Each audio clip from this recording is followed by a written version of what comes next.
All right, testing, 1 2 1 2. Let me see if everything is working.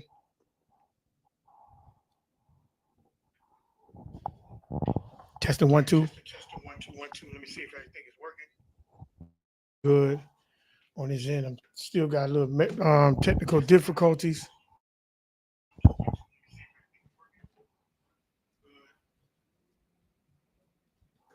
I got a little difficulties going on here. So, shalom to happy Shabbat to Trey Habish and Zabor and Zayden, and happy Shabbat to Sister Latoya G. Thank you for joining me. If y'all hear me, put a 1 in the chat, please. I just want to make sure everything is good because this thing is not really working well today. Y'all hear me? Just one, just to put a 1 in the chat.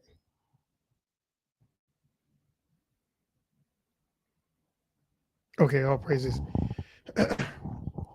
All right. All praises, all praises. Thank you, Trey and Latoya. Thank you. All right, we're gonna pick back up on Sirach, the 3rd chapter, verse Sirach, the 3rd chapter. We're gonna start out. Give me a minute. Give me 1 second.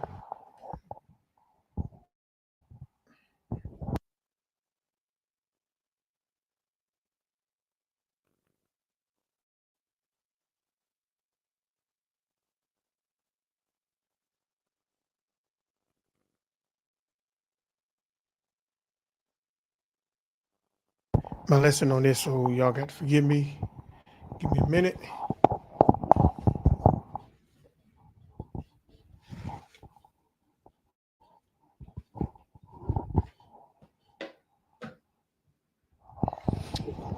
Let's pick back up on Sirach, the 3rd chapter, and we gonna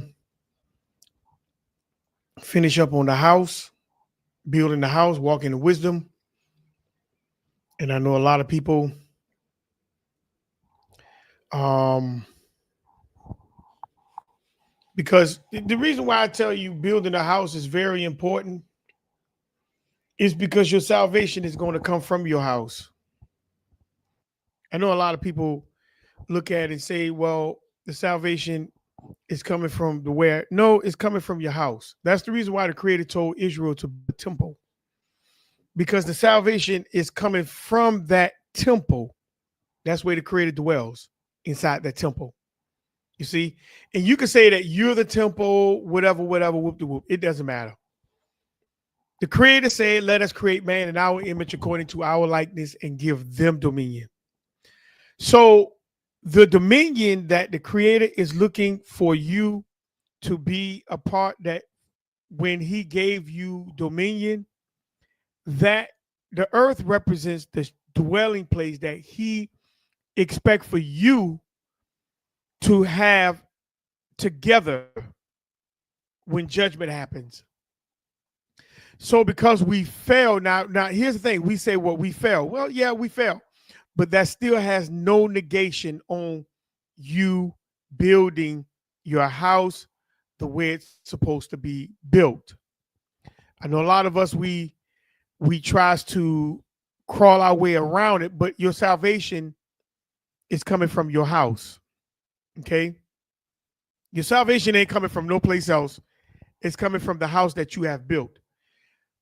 Excuse me. That's the reason why you have to make sure in your position that the Creator purpose, His will is in play when you get with an individual and begin to build a dwelling place. You better make sure that everything that you understand and you know, just on the basic level, you're literally trying to fulfill. A lot of people say, well, I don't understand the law. It doesn't matter. The law is in you.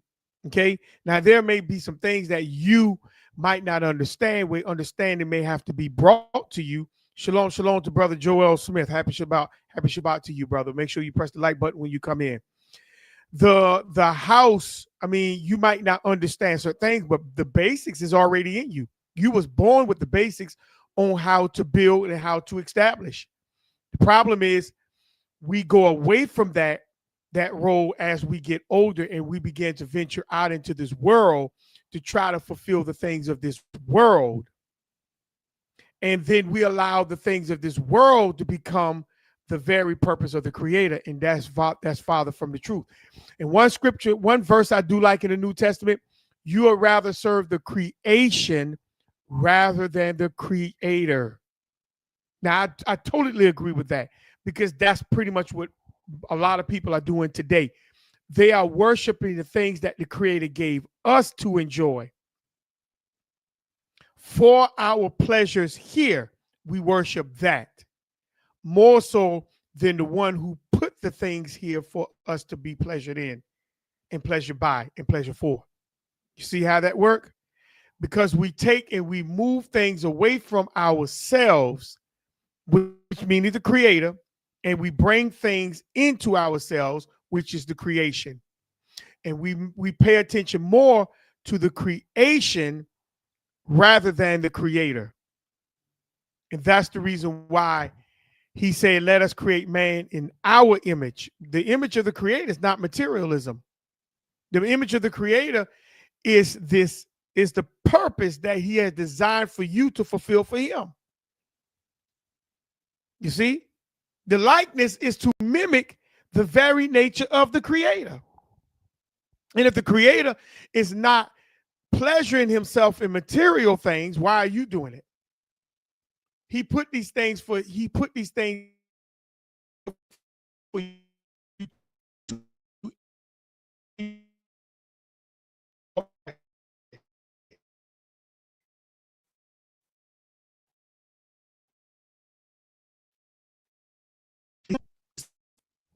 okay, the internet kind of messing up a little bit. So he's looking for the house to be fulfilled, the house to be built correctly. This is what he's looking for. He's not looking for anything else. He's looking specifically for the house to be built the way he designed it for it to be built. Let us create man in our image according to our likeness and give them dominion. He didn't say give him, them, male and female. Male and female has dominion together to rule together. But the purpose of the individuals are different. You're supposed to run them together in order to be what it's supposed to be in the house. So when additions come, which is children, they can now design the purpose and the pleasure of the creator towards the children. So without no further ado, let's get into it, family. Let's get into it. Let's get into I know I'm kind of running behind.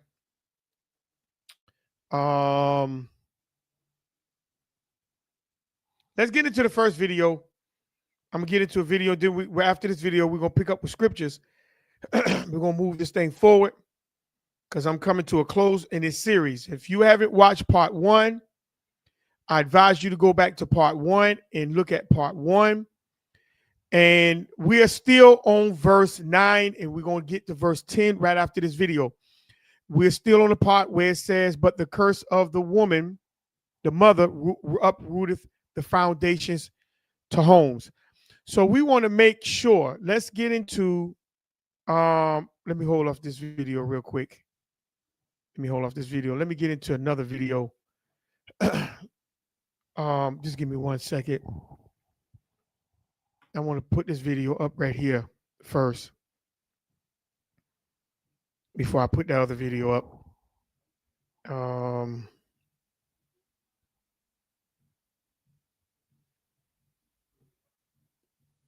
Give me 1 second.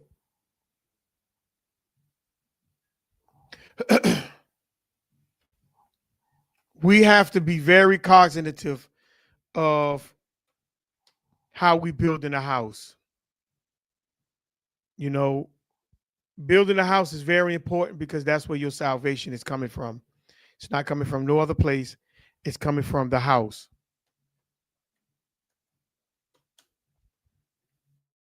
And if we are not very careful,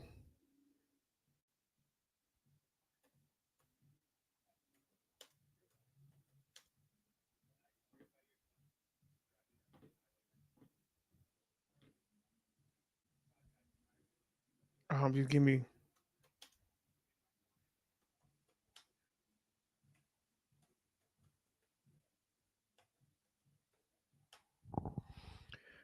We have to be very cognitive of what we are doing when we're talking about building a house. Let me get into this video right here real quick. Um, the link is in the chat if anybody wants to come up to have a conversation with me. The link is in the chat. The link is in the chat. Let's get into this video right here.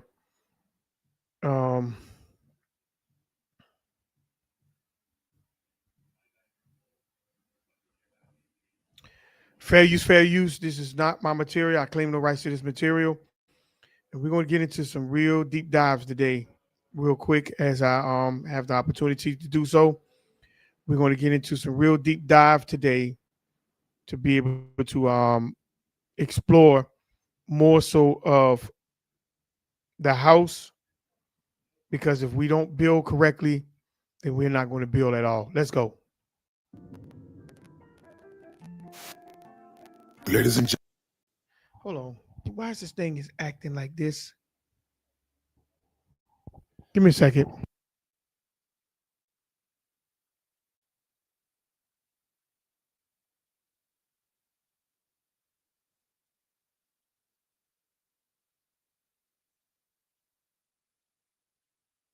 Gentlemen, my brothers.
One, two, 1, 2.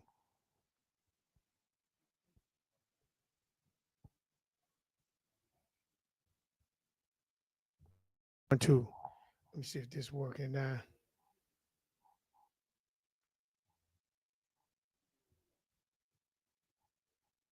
And sisters, have you got? Still ain't coming through. Oh boy.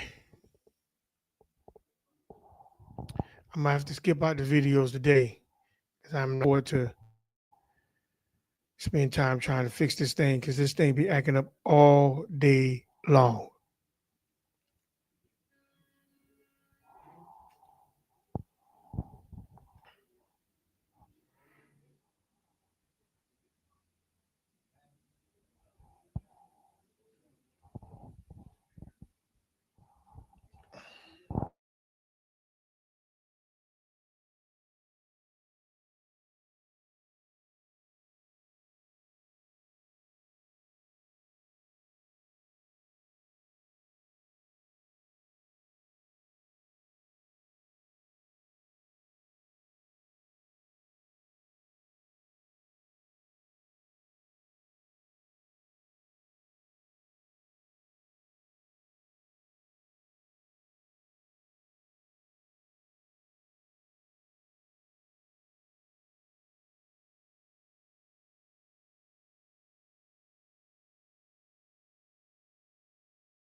All right, y'all hear me?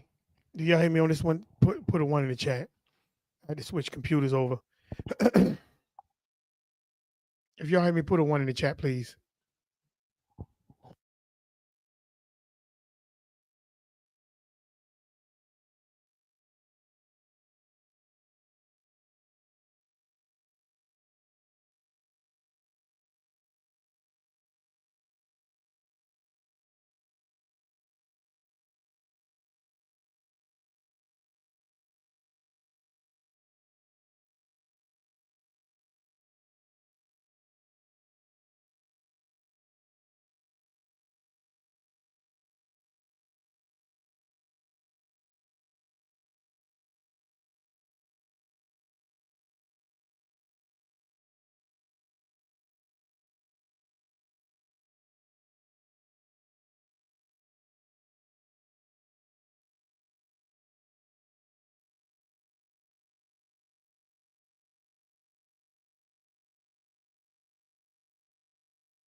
All right.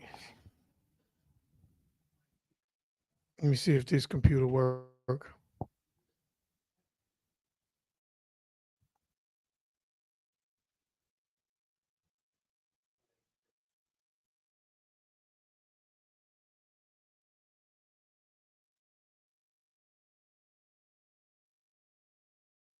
Okay, yeah. I'm gonna with this real quick. All praises for the ones. Thank you. This video gonna be kind of y'all got to bear with it. But because I'm doing it on the next on another laptop. Let me go ahead and get in.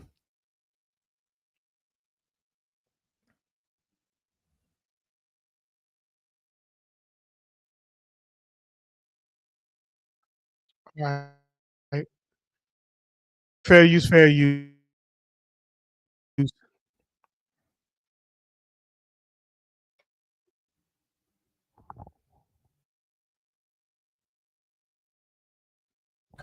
Really?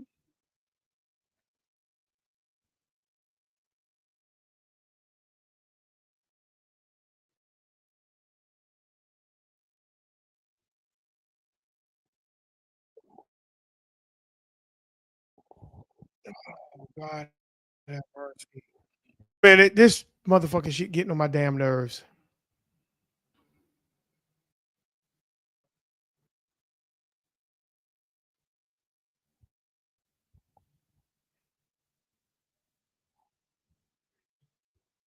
All right, let's ride. Let's go back.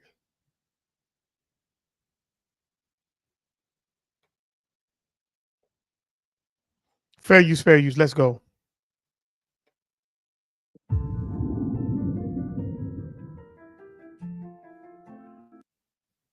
Ladies and gentlemen,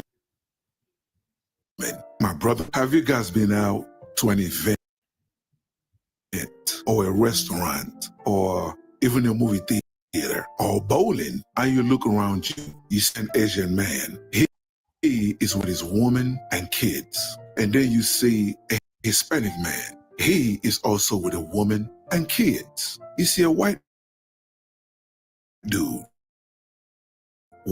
White dude is with a woman and kids. Then we see black people. It's majority black women with kids. And then there's some black men also with kids. But you rarely see black man, black woman, and their children. Now, I could be wrong. It could be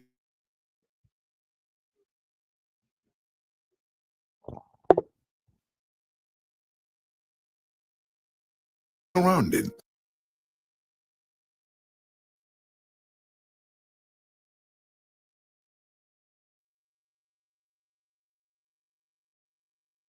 I hate this shit. Look at people, and which brings us to today's episode. We are going to talk about family. And why are we going to talk about family again? Because I am all about family.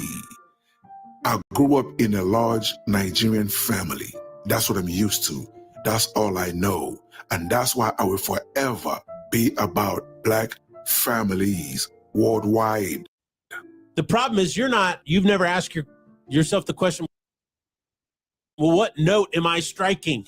And why is it that no note resonates with me? And the point being is this, is your nuclear family is important to your adult life. From the day you launch until the day you die, your family of origin and your ongoing nuclear family has an impact on you. It highly influences your adult years more than you will ever know. Shout out to our brother David and the Daily Podcast for sending to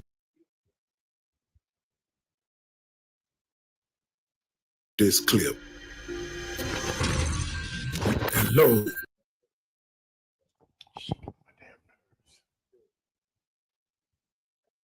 Welcome to Reactions and Reviews. I'm your humble host. And we are going to take a look at a sister from the Nation of Islam and how she is disappointed in Black as she lets Black women have it. Let's get to it. Also taught that no nation can run a nation, and you ask what changes need to be made in our race. That question is loaded because we're not looking at our women and our girls. Our girls are abused. Our girls have poor self-esteem and self-worth. They don't value themselves for what's here. They value themselves for what's here. Yes. And they're taught that by their mothers who don't know any better. And they're taught that by a society that places value on those things that will never allow them to rise above the condition of a hoe, for lack of a better word, or a thought, or all other derogative names that we ourselves apply to each other. So think on that. When you have little girls in your arms, and when you allow them to parade around half naked, and when we put on the same clothing that our children are wearing, and then we're telling them, oh, you're going to be cute today.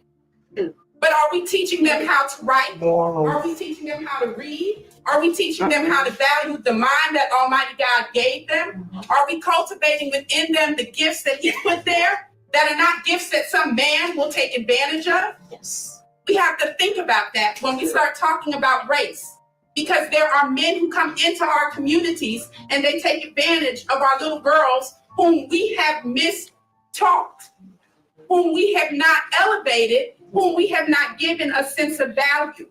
So that 75% of the work, it starts with the woman, because she's the one who's going to work civilization. Y'all can't do it. We love y'all, but y'all can't do it. And you know what? To your point. Yes. Let's understand something. Let's be clear. Yes, this is a male's channel. At the end of the day, a child, he or she, needs the mother and the father. You can't have one without the other. Mothers are good for the development of any child. So they need their mother just like they need their father. How long before I see you?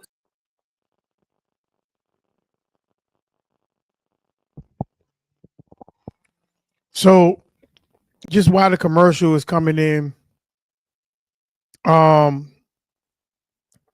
this was what I've been telling you. This is what I've been telling you for a while.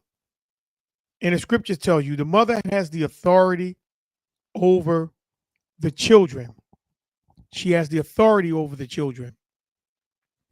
She builds the inside of the house, while the father foundates the outside of the house. You see how they're working together? And the mother has a very important role by the development of the children.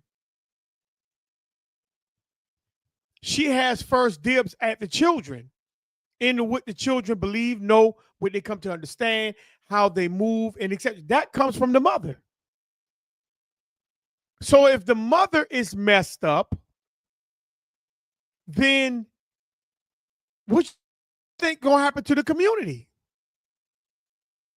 That's why the law says, let me get it real quick.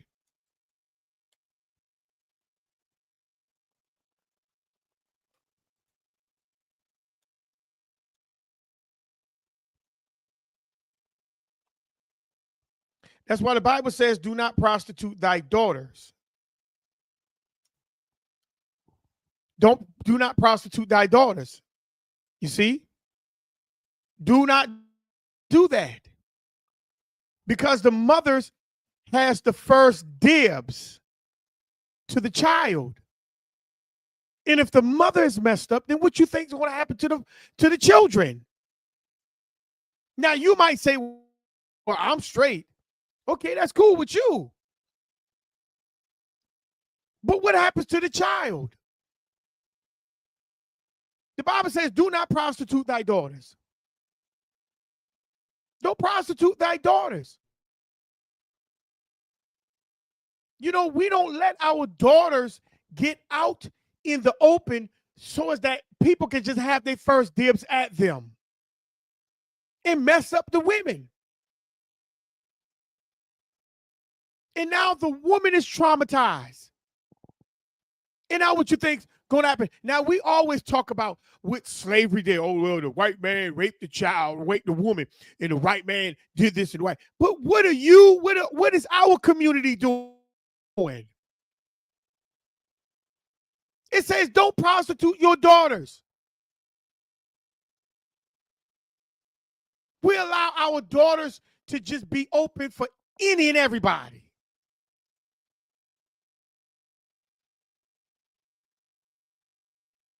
And what kind of home you think that they will be able to establish themselves with, even if they tell the man, yes, I'll build with you, but she's not going to really build with him. Why? You know why? Because she's traumatized. She's damaged. And us men, we are not holding ourselves accountable for what we have done to our sisters. And this is the problem. This is the problem. We're not holding ourselves accountable.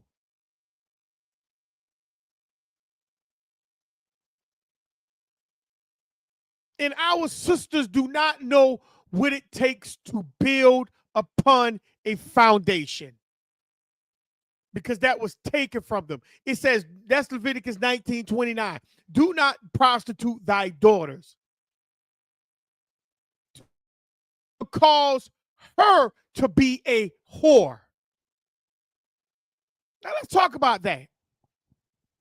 If the female is already acting as a fox, acting as acting into that unsolicited role of a female, she don't care nothing about her body. She didn't care nothing about how many men that ran through her. She don't care nothing. You tell me what kind of house will she be able to build? I'm listening. Let's have this conversation today. What kind of house a woman like that will be able to build?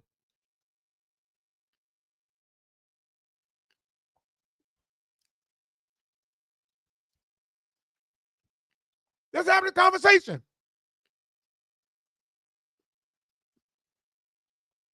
She feel as if she's independent. She don't need no man. She could use a man. She's just as equal as that man. Huh? All I need is a man to do is to come through. You know, do what he do and then get up and leave. But she got children. She got children.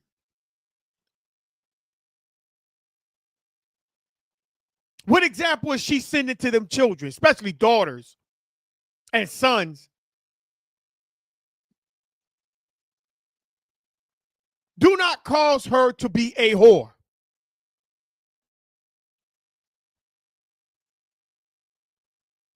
Now, are we really paying attention to what we do to our daughters, because the women, they carrying a child. The curse is already, she's already full of emotions. Now all of a sudden you dog her out. I mean, you just dogged we pass our sisters around. Now all of a sudden, now you say, well, the women ain't got no responsibility. You make it. No. The women has responsibility too. We're gonna talk about that in a minute. No, because the woman uproots the foundation. A lot of our women from birth is traumatized. And we don't want to talk about this. The parents ain't training our daughters correctly.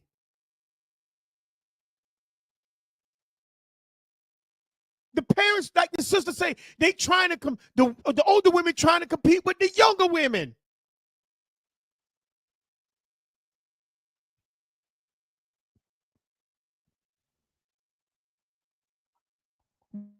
We don't believe that. We don't believe it. We don't believe it. We don't believe, men, that we are causing our sisters to be whores. We don't believe that.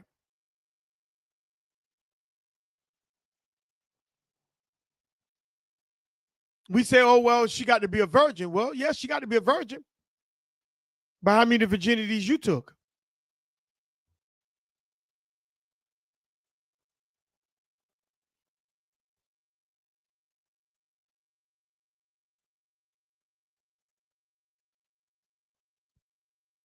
And by the time that those sisters get to you, they're traumatized.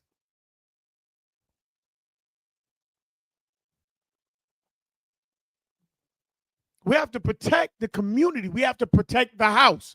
This is the reason why I'm on the house, because you cannot build with someone that is traumatized and damaged beyond repair. You cannot.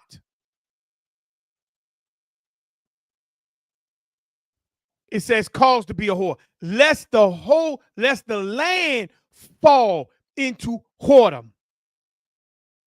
But we plan on trying to build a Hebrew community, right? Right? We're trying to build a Hebrew community, right? Huh?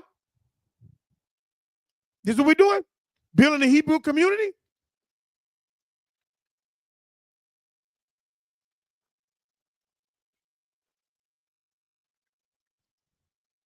But we don't take into consideration how we damage our women and how we allow our women to be damaged. We don't take, this law is for the men. Don't prostitute thy daughters.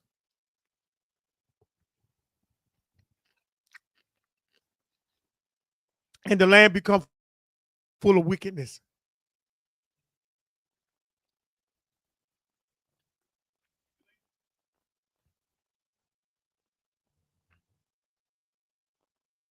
We have to protect our daughters so that when they get to a certain age, they'll learn how to build with a man, how to connect with that man.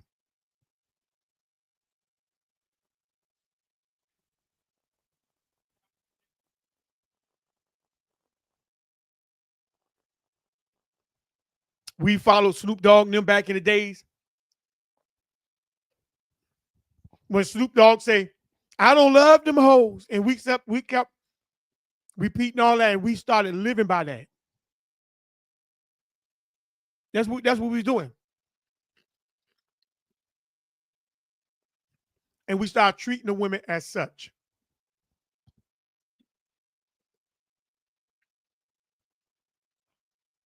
I was told by some of the old men, told me that sow your royal oats as much as you can before you tie down. Any loose ends, let the one who come behind you handle all that. I'm glad I really didn't take that advice too much. This is the reason why a lot of our sisters are out of order.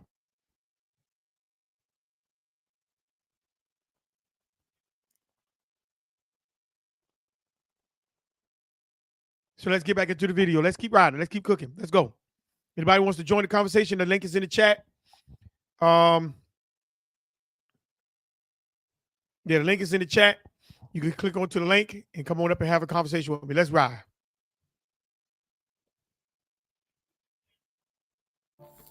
That was instilled in me by, I think, my parents. I mean, there was part of it that they gave me, but also just behaviorally growing up in an environment where my dad was out to work every morning, trying to go make a living for our family. And my mom woke up every day trying to figure out how to make sure the home was comfortable for us and, to support the kids. So These days, this era, mothers are competing with their daughters. Mothers are trying to be friends with their daughters instead of being a mother to their child. They are trying to be liked. They are trying to be friends. Mothers are low-key encouraging their daughters to be thoughts. Mothers are doing TikTok videos, half naked, twerking, shaking their booty, forgetting their daughter is watching. Mothers these days are dating 7 men back to back and probably smashing all 7 men. Mothers today have no shame. They are happily flexing how many bodies they are racking up, forgetting they have daughters that's watching. If you made it this far, hit that like button and leave a comment to trigger YouTube's algorithm. I'm a new channel and I'm trying to grow. So hit that subscribe button and hit that bell to let you know every time I upload a new video. Yes, this is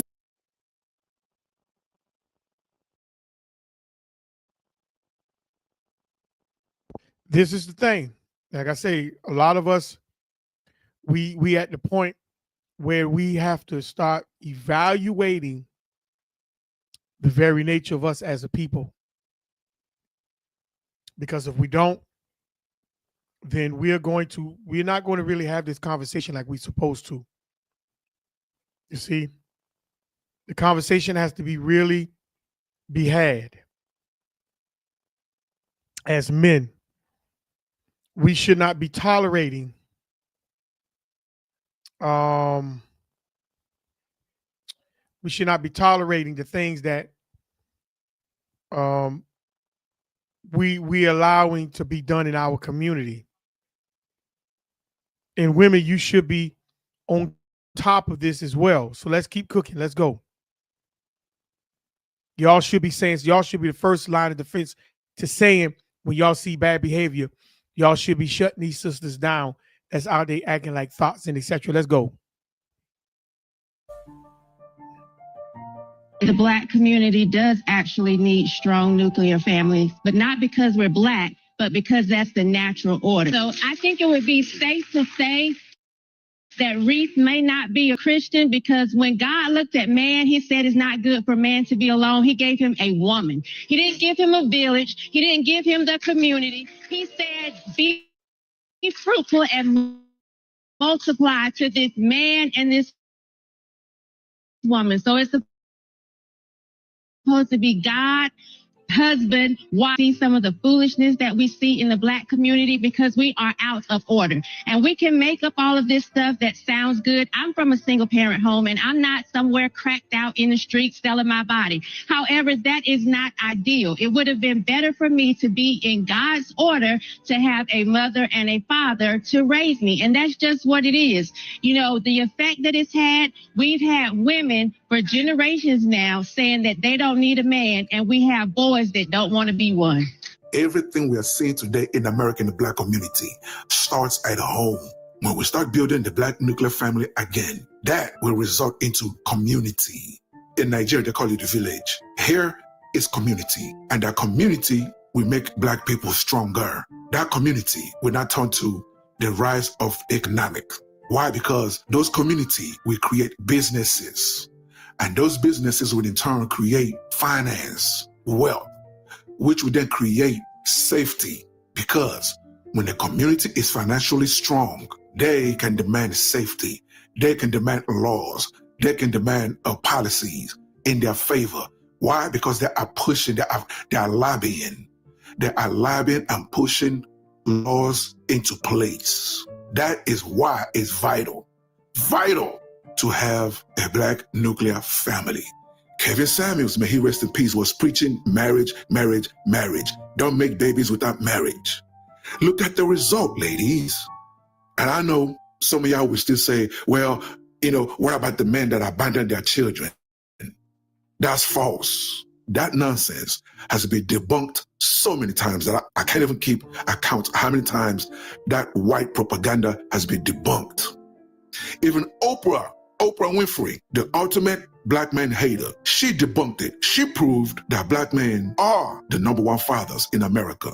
She proved, Oprah, that black men are the most active fathers in their kids' lives. There's been this landmark study from the Center for Disease Control, which debunked many of the myths surrounding black fathers. It found that the majority of black fathers live with their children. Black fathers are more likely to help their children with their homework, prepare meals, bathe and dress their children compared to fathers of other races. So the absent or deadbeat black father myth that many in America believe is really more like a lie. These are facts anybody can look up. So we can no longer point the finger at the men. Now, what do you guys think? Do you agree? So this is the point what I was saying. We have to get to the point that we have to realize that everything has to be in order. Sister Latoya say, right, she's only going to give to her house of what she knows and what was given to her. Correct. That's what the mother's going. She's going to only be given. She's going to only have the power and the knowledge to give what was given to her. And that's why Leviticus 19:29 tells us, do not prostitute the daughters. Prostitute don't mean you having sex with the women all the time. Prostitute means you're not giving them what they deserve. You see? But you are giving them what you want them to have, not what they supposed to have. You're prostituting them for your gain, for your purpose, and not for the purpose of the Creator. That is prostituting a girl. That is prostituting your daughter. So you're not properly giving them the things that they need, but you're giving them the things that you want them to have. That's prostitution. You see? Let me put it in layman's term. If I go out there on the streets looking for a woman, I'm looking to give a woman what I want her to have, not necessarily what she needs. Because I'm looking in my mind for my desire to be fulfilled. That's prostitution. To a woman, that's prostitution. Look it up. That's prostitution. That's why we're supposed to be very delicate when it comes to our daughters. Very delicate. We do not supposed to be in the mode or in the frame of mind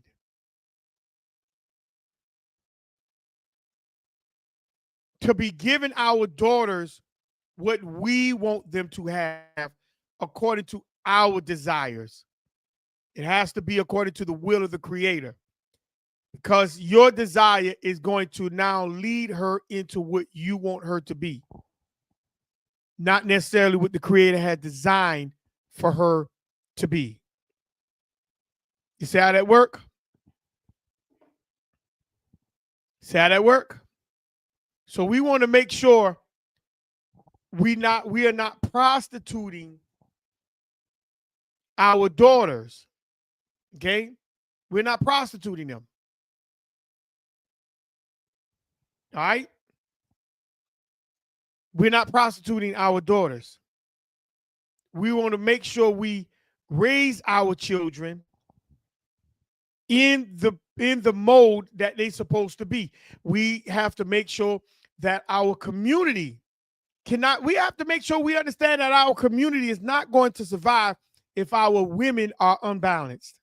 It's not going to survive. I don't care how strong of a man you are.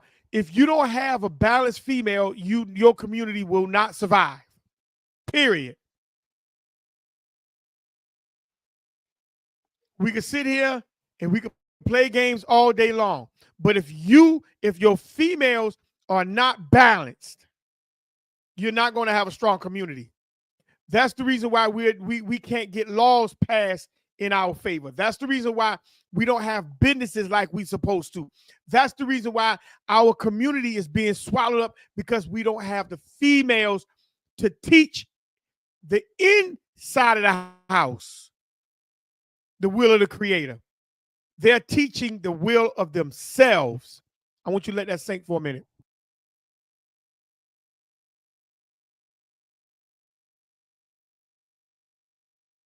Because if we don't teach what's supposed to be taught to our females and show what needs to be shown to them, then our females begin to look outside of the house.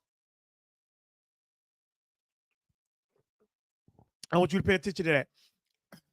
Our females begin to explore outside of the house and not within the house. Our men begin to now activate themselves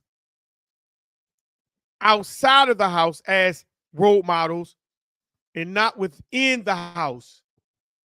That's supposed to be a role model. You see how that work?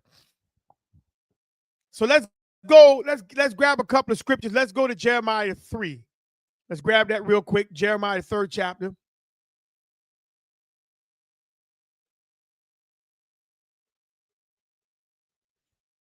Jeremiah 3rd chapter. And most of you might be familiar with this right here, but that's fine. Jeremiah 3:14 is always the house. It's never outside of the house. You have to pay attention to the house. Okay, because if you're not paying attention to the house, then your house is going to be destroyed. Okay. Let me start at verse 13. Only acknowledge thy iniquities. Only acknowledge your iniquities. Okay. Only acknowledge your iniquities, that thou hast what? Transgressed against the Creator, your power.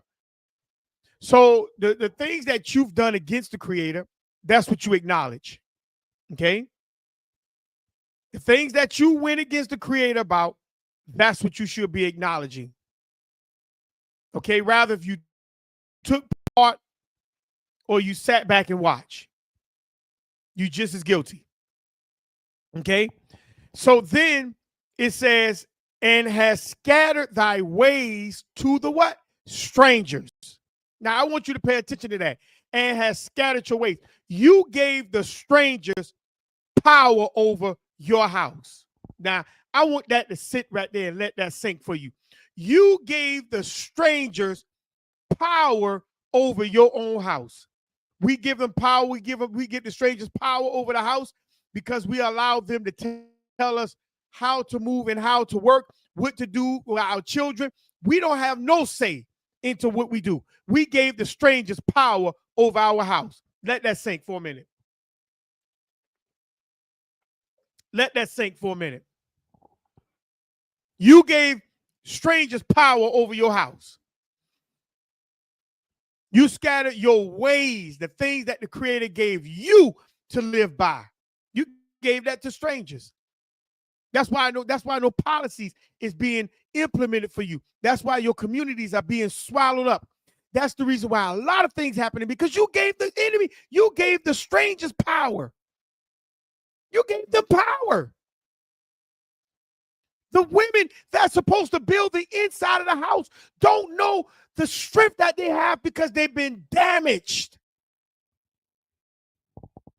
And the men was raised by these women that were damaged, and they don't know how to be men. And the strangers knows that. So they already know they don't have no warrior class that stands against them. You can't stand against them because you don't know what it takes to be a man. You don't know what it takes as a female to build the inside of the house for children. You don't know. So we gave our ways over to the strangers. That's why they give us their educational system. That's why they gave us their financial system. That's why they gave us their religion system. Because you gave, look, let's read again. And has scattered thy ways to the strangers under the green tree.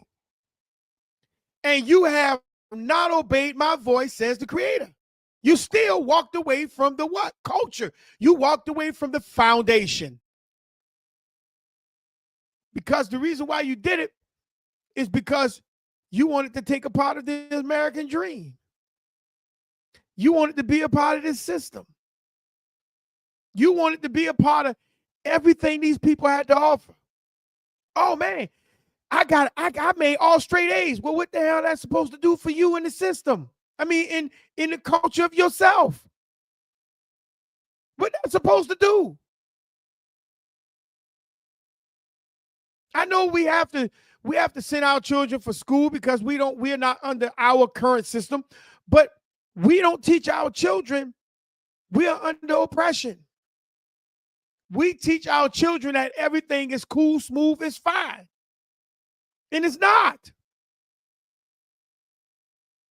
And that's why verse 14 says, turn, O ye backslided children, says the Creator, for I am married unto you. The Creator he still love you. Even when we done messed up the females, he still love us men. Females, even when you are messed up, he still love you females. He still love you. He said, turn you backsliding children, and I will take you one of a city and two of a family, and I will bring you to Zion, meaning every one of y'all ain't going to go because all y'all ain't going to turn away from this system of trying to please this system more than you trying to please the Creator for your culture. A lot of you going to get put to death. You're going to get swallowed up by death because you don't realize of the things that you need to turn loose from. Sister Latoya said, Deuteronomy 11:19. She put up, and you shall teach them your children, speaking of them, when thou sittest in the house, and when thou walkest by the way, and when thou liest down, and when thou what? Rise up. And then she put up, the woman would more than likely be in the house around the kids more times a day to keep this commandment of teaching the children the laws. That is correct. The females will have more time than the male to teach these laws to these children. You see? They're supposed to teach these laws to the children. And that's the reason why we have to be very cognitive of what's taking place. Now, I want to let's get into the Apocrypha. Let's go to 2nd Esdras.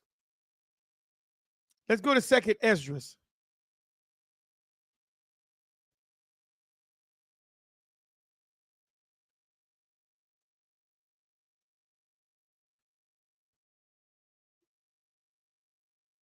Let's go to 2nd Esdras.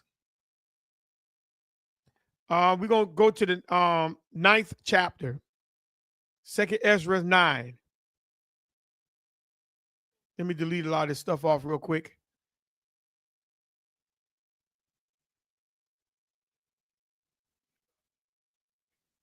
All right, we're going to 2nd Esdras, the 9th chapter. We're going to start at verse 1. We're going to read this whole chapter. We're going to read the whole chapter. All right, I'm just going to kind of freestyle it. We're going to read the whole chapter, but let's keep going. 2nd Esdras, the 9th chapter. I'm going to show y'all it's dealing with the house. You can't get around the house. Okay?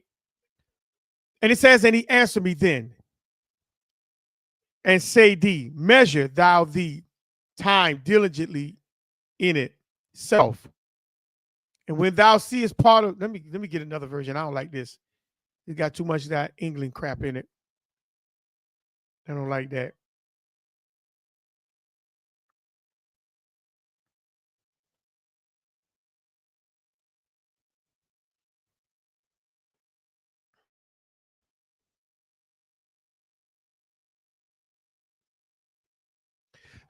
Okay, here we go. He answered me and said, measure carefully in your mind. Measure carefully in your mind. Because you're getting ready to see something. And when you see that certain part of this, what this predict of the predicted sign are past, then you will know that it is the very time when the Most High is about to visit the world which he has made. So the angel is talking to Ezra and telling him, look, there's going to be a time when the Creator show you a sign where he's getting ready to come. So you don't have to be sitting here worrying about all this stuff that these folks telling you about, because the Creator is going to tell you, show you, and the signs when he's getting ready to enter into this world again. Okay, so let's keep going. Verse 3. So when there shall appear in the world earthquakes, tumult of people, intrigues of nations, wavering leaders, confusion of princes, then you will know that it was of these the Most High spoke from the days that were old. Now, let's look at some of the signs. Earthquakes. We see earthquakes all the time, but he's talking about specific earthquakes. Okay. Then notice what he says right here: intrigues of nation. Intrigues of nations. Now I want you to pay attention to that. Intrigues of nations. You see? What do intrigue of nations mean?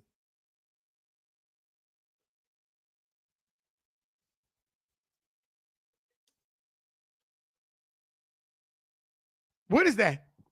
Intrigue of nations. Arouse the curiosity or interest or for fascination. Make secret plans to do something illicit or detrimental to someone. Who are they? Who are they? They're making secret plans to go against. See? Who? Who are they making secret plans to go against? Is it Israel? See, these people have made plans, according to Psalms 83, secret plans that's illicit against your culture. They literally wants to go against you. You see?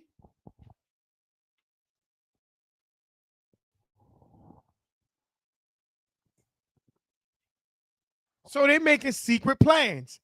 Wavering of leaders, meaning you got leaders now that's in these worlds, and that's in your community. That is a bunch of BS.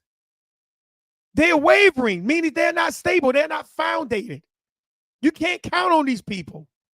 They just sit there and talk to try to get you to vote for them. They need you to try to vote for them just to be in a place of position. But they are wavering because they know where their paycheck and they know where their allegiance lies. So they waver right in your face. Wavering leaders, confusion of princes.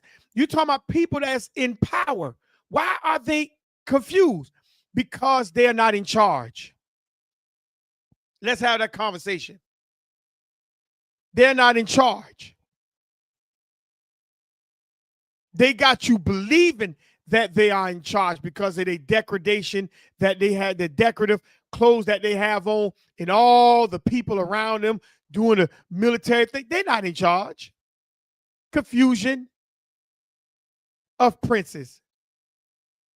You think that they're the leaders, but they're really not the leaders. He said, when you see all these things happen, then you will know. Then you will know it was of those that the Most High spoke from the days that were old, that would have old. From the beginning is when you know he's going to make his return. Now, I'm going to ask you a question. How Esdras know these things, but when they ask JC, when is these things going to come? He say, oh, I don't know the day or the time. I just want to throw that out there at you. That's a sidebar. How JC didn't know the day or the time, but the prophets knew the times of when things was going to actually take place, when the Creator said his return was going to be. Let's keep it moving. Verse 5. For just as with everything that was occurred in the world, the beginning is evident and the end manifest. That's why he says he's going to declare the end from the beginning. You see? How did he know that? But JC didn't know.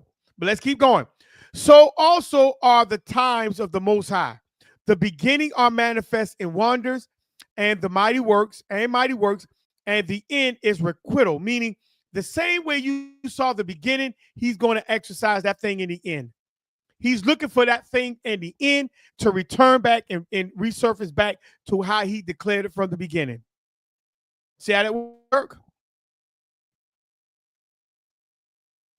And signs, and it shall be that everyone who will be saved and will be able to escape on account of his works or on accounts of the faith by which he has believed, will survive the dangers that have been predicted and will see many salvation. Salakia, and will see my salvation in my land, not all over the earth. You're going to see the salvation in his land. You see that? And within my borders. The Creator's not doing everything all over the earth. He's doing it specifically in his land. That is his house. Notice he says his land. See, we're talking about the house. We're talking about your borders. So let's keep going. He says within my borders, which I have sanctified for myself from the beginning. So the Creator already has sanctified a portion of the earth for himself, a portion of the land for himself. That's his house. That's where he dwells. You see? He's coming back to restore that back. He's coming back to restore that back. Verse 9, then those who have now abused my ways shall be amazed. Those who sat there and went against the things that I asked them not to do, you're going to be amazed at what you see when I return.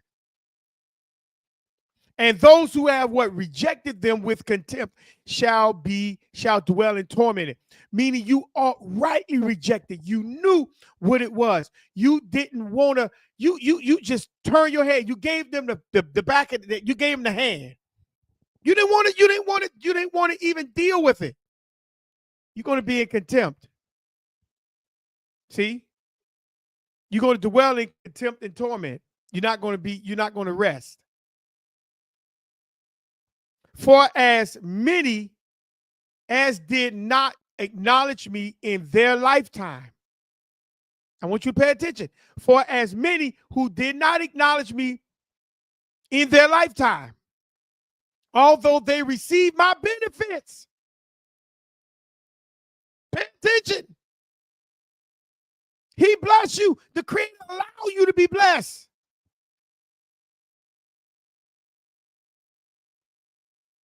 And as many as scorned my law, while they still had freedom. See, the Creator gonna allow you to even get some of his benefits. You see that? He gonna bless some of you.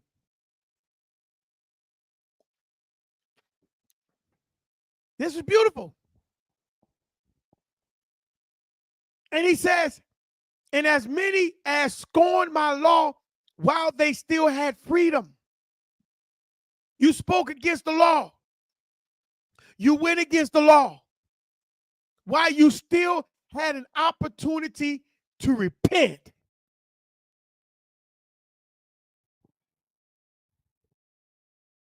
And did not understand, but despised. He said, you didn't understand it, but you still went against it even though you felt in your spirit what was being said to you was correct, but you still went against it.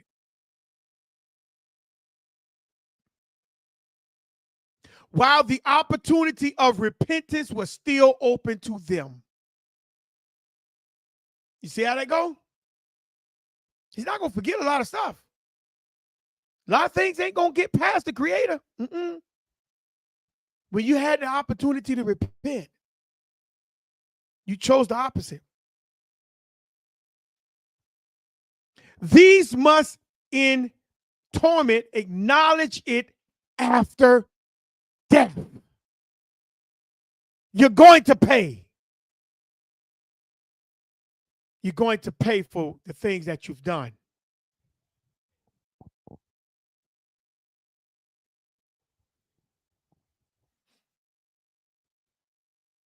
Therefore, do not continue to be curious as to how the ungodly will be punished, but inquire how the righteous will be saved.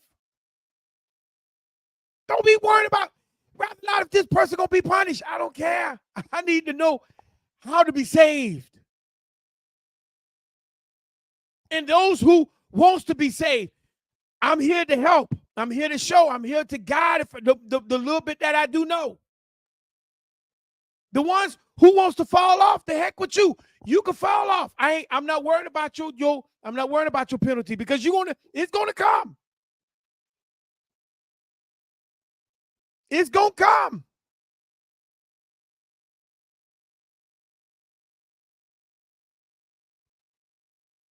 Those to whom the age belongs, for whose sake the age was made. You're going to get your judgment in the time it's supposed to come. You see? You're not going to escape when you had an opportunity in your ignorance or even during your understanding. You're not going to escape. Because the Creator is going to what? He's going to take vengeance because of his house. And you got to make sure, you better make sure you are in line for his judgment on the good side. Verse 14, I answered and said, I said before, and I said now, and I will say it again. There are more who perish than those who will be saved. You see?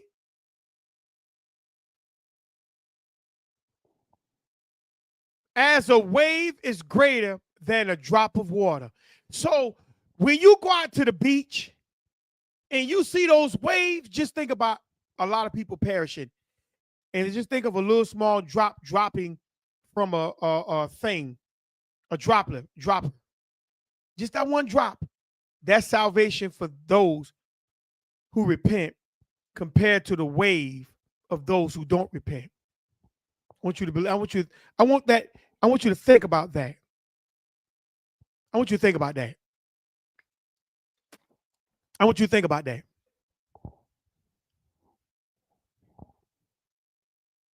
You see? There's gonna be a lot of people who perish. Verse 17. And he answered me and said, as is the field, so is the seed. And as are the flower, so are the colors.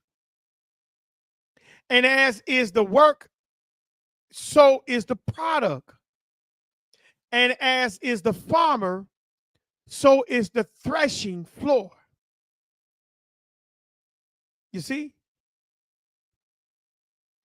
For there was a time in this age when I was preparing for those who now exist before the world was made, for them to dwell in, and no one opposed me them. For no one existed. No one existed before I created them.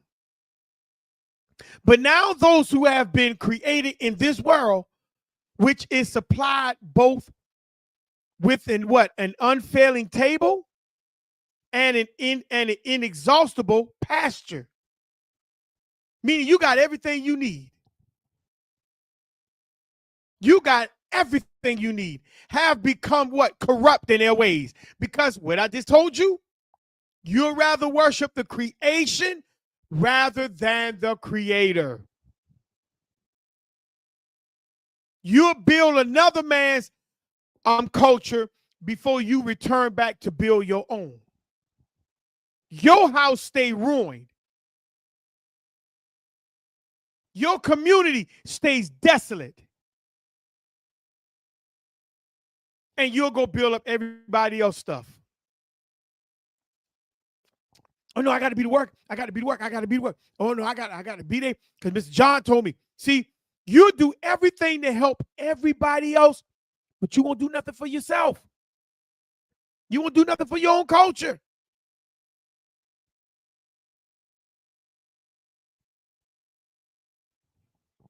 Their ways are corrupt against their own culture because we refuse to hold people accountable. You see? So let's keep riding. Let's keep cooking. Let's keep cooking. Verse 20. So I considered my world, and behold, it was lost. He looked around. And he realized that a lot of people around him is lost. L-O-S-T, lost. And my earth, and behold, it was in peril. It was in trouble because of the devices of those who had come into it. Before I made man, nothing was corrupt. But when I made man, he corrupted everything. He corrupted it. Verse 21, and I saw and spared some. He saw and he spared some with great difficulty. Meaning he had a hard time letting you go, giving you mercy. He had a hard time, but he did it. And saved for myself one grape out of a cluster. So he took one grape and destroyed the rest of the clusters. And one plant out of a great forest. So let the multitude perish, which has been born in vain. But let my grape and my plant be saved, because with much labor I have perfected them. I keep telling y'all, it's going to be your house that save you. When the Creator gives you the worthitude to understand that you got to live by the law, it's your job to now start to go and start to gather the law so you can live by it. This is what the house is about. Because he wants you to build the house so as that when he come, the house is what saves you. It's the same thing when Israel was in Egypt. What happened? He said, put the blood over the doorpost. And when the angel of death came over, he saw the blood, so he passed over the house. You see? He gonna save one. But many gonna die. 23. But if you will let 7 days more pass, do not fast doing them. However, but go into a field of flowers where no house has been built. You see? And eat only the flowers of the field, and taste no meat, and drink no wine, but eat only flowers. So you got to go where nothing was tampered with. You got to deal with people who striving for repentance. See, this is the field of the flower. Something that has been set apart by the Creator. That's what you got to mess with. That's what you got to deal with. That's what you should be dwelling around. That's what you should be dwelling in the midst of. Verse 25, and pray to the Most High continually. See, most of you just pray somewhat, but he said pray to the Most High continually. Then I will come back and talk with you. See, the reason why a lot of you ain't really getting y'all prayers answered because it's not a continual prayer. This is what's going to separate the house. The prayers, is they coming up out of the house continually, or are they sporadic? Just somewhat coming out. You see? Which one is it? So it's time to build the house correctly, because many of you is going to get put to death. He already decreed this. Let us be this drop, not the waves. Verse 26. So I went as he directed me into the field, which is called Ardad. And there I sat among the flowers and ate of the plants of the field. And the nourishment they afforded satisfied me. See, you got to be satisfied in the direction that the Creator has directed you to move. A lot of times it's not going to be among people that you like. It's going to be among strangers. Sometimes you got to go where the Creator has directed you and guided you to be among. You can't sit there and worry about what people think about you, how people feel about you. That's not concerning the Creator. You got to go be in a position where the Creator told you to be at. You see how that go? And when you get there, you'll see just how satisfying you become. Because you are in the position where you're supposed to be at. You're in the place where he led you to be. And when you get there, you're going to be satisfied. 27, verse 27. And after 7 days, as I laid on the grass, my heart was troubled again, as it was before. So now he's thinking not something else even more deeper. He's in the spot where he was told. So now he's laying, he's resting, he's in the Shabbat. He's in the house. So now something even greater is coming upon this, upon Ezra. Let's keep reading. Let's keep cooking.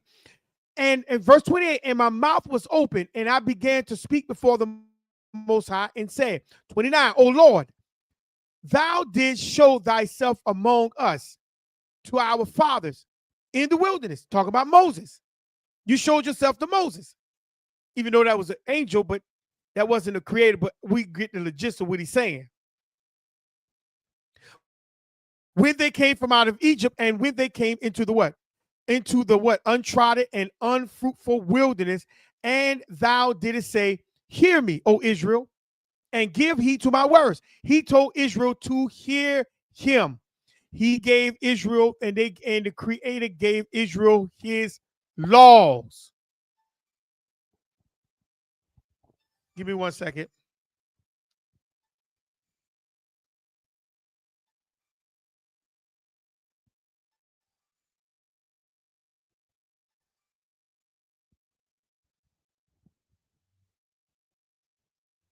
Hello. Who's this? Richard. Hey, I'm on live. I got to call you back.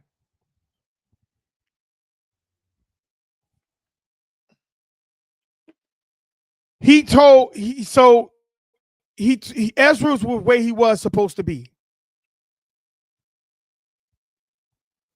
And he was satisfied. This is what you have to understand. He was satisfied. And when he was satisfied, he was in the Shabbat. But then his mind went back, even trotted down even more further into being troubled. Let's keep cooking. And he said in verse 30, and thou didst say, hear me, O Israel, and give heed to my words, O descendants of Jacob. See, he ain't talking to everybody. He's talking only to the children of Israel.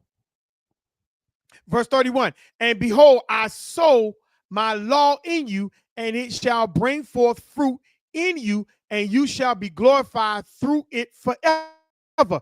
See, he's telling Israel, he's showing Ezra that the laws were put in you. And you're supposed to be glorified forever. You see? 32. But though our fathers received the law, they did not keep it, and did not observe the statutes, yet the fruit of the law did not perish, for it could not. You see? The fruit of the law didn't perish because it can't.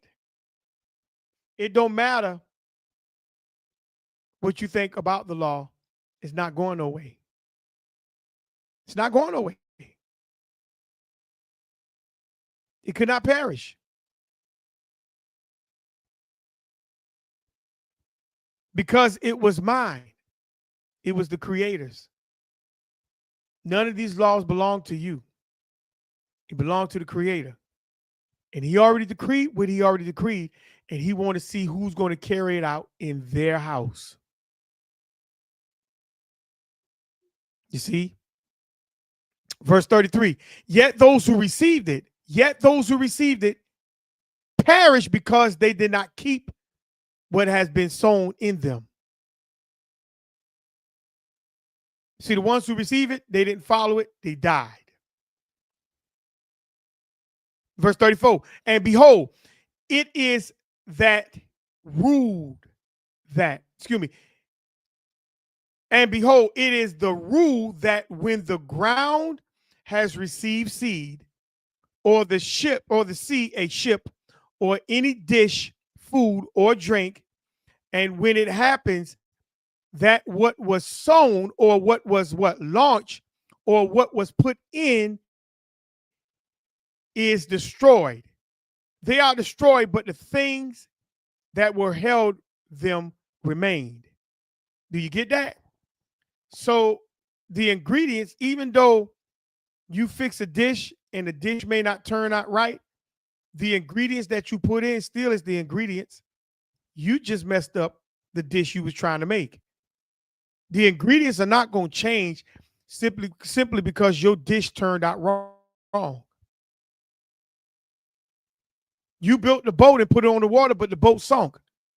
That don't mean that a boat can't float upon that water. You just built the boat wrong to put on that particular water. That's what he's saying. You have to be careful when you do certain things, when you say certain things. Because just because you made a mistake doesn't mean it's going to stop what already been taking place.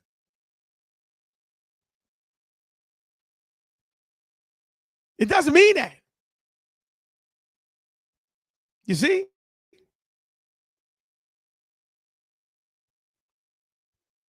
Verse 35, they are destroyed, but the thing that held them remain. Yet with us it has not been so. Meaning he gave you the law and you still didn't keep the law.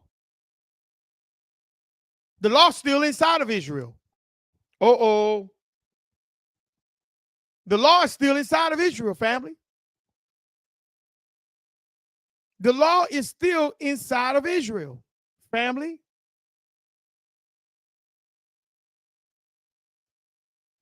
And the Creator is looking for you to build upon that law.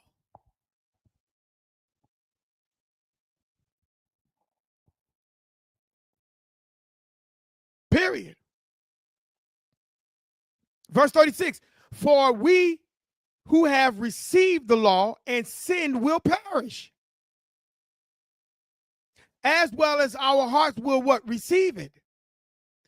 The law, however, does not perish but remain in its glory. You're not changing the dynamics of the Creator's law. He put the law on this earth. He gave it to Israel. He expects Israel to keep it and do what it's supposed to do in them.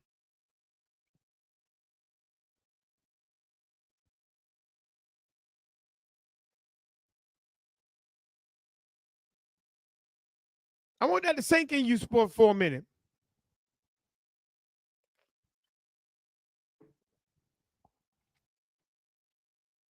The law ain't changing.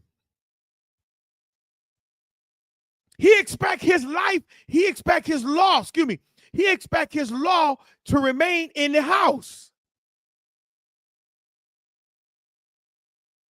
It's not changing.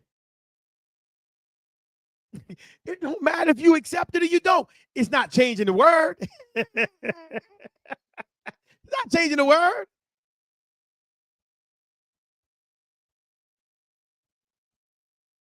It's not. 38. When I said these things in my heart, I lifted up my eyes and saw a woman on my right. And behold, she was mourning and weeping with a loud voice, and was deeply grieved at heart, meaning mind. And her clothes were what? Rent, and there were ashes on her head. Then I dismissed the thought with which I had what? Been engaged, and turned to her and said to her, why are you weeping? And why are you grieved at mind? He's hearing this loud cry from this woman, and now he's asking, what is the problem? What is the real problem? Verse 41, and she said to me, let me alone, my Lord, that I may weep for myself and continue to mourn. For I am greatly embittered in spirit and deeply afflicted. So she's bitter and she afflicted. This what the woman just told Esdras. So let's keep reading. 42. And I said to her, what has happened to you? Tell me. What is really going on? 43. And she said to me, your servant was barren and had no children. Your servant was barren and had no child. Though I lived with my husband 30 years, and every hour and every day during those 30 years, I besought the Most High. So she was barren. She had no children. She was married for a long time. She had no children. And she was praying to the Creator night and day for a child. And after 30 years, the Creator heard my what? Heard your handmaid, and looked upon my low estate, meaning the time she couldn't have a baby. That's when a woman feels low, because she wants to give her husband a child. A woman. Now, we talk about these women that just want to get out there and just whatever. We talk about a real woman will love to want to give that man she love a child. And if she can't, that is because that puts her in a low state of a woman, as a woman. And consider my distress and gave me a son. The Creator gave her a son in her low state. And I rejoice greatly over him, meaning she loved this son. And my husband and all my neighbors, and we gave great glory to the Mighty One. Everybody, the neighbor, the husband, everybody in the community came and was praising the Creator for the blessing that the Creator has done for this woman in her low state. And I brought him up with much care. So when he grew up and I came to take a wife for him. I set a day for the marriage feast. So now he grew up, he's in the age where he can get married now. And now he's in a marriage, they're planning a marriage feast. Okay? So let's go over to chapter 10. Let's say in 2nd Ezra chapter 10. They're setting the marriage feast. So now what's taking place? Let's start at verse 1. But it happened that when my son entered his wedding chamber, see, the wedding chamber, he fell down and died. Now I want you to pay attention to this. He was going inside of the wedding chamber to seal the marriage, and he died. Then we all put out the lamps, and all my neighbors attempted to console me. And I remained quiet until evening on the second day. Everybody was trying to give her comfort. And she remained quiet until day 2, after her son's passing. Verse 3, but when they all had stopped consoling me that I might be quiet, I got up in the night and fled and came to this field, the same field where the Creator told Ezra to be. You see, sometimes the Creator have you in positions to receive people who's in a greater distress than you. I'm going to let that sink for you for a second. I'm going to let that sink for you. I keep telling y'all, this is his chessboard. Now watch this.